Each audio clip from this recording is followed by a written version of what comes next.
Right, so example 1 asks us to add, and there is obviously a subtraction symbol in the problem, so that sometimes throws people off that the word add is used in this.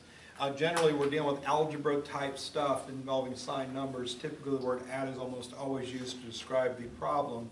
It's your job to decide whether to add or subtract based on the signs in the problem.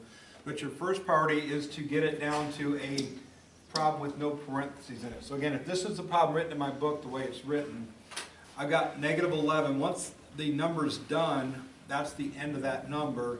This is where the next number begins. So negative 11 ends there.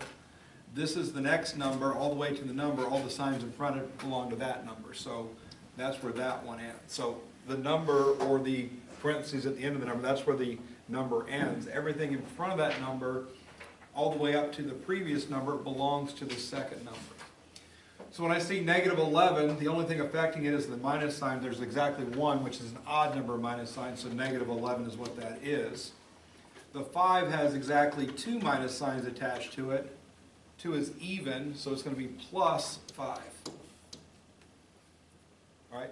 So if you look between numbers, how many minuses happen between the numbers?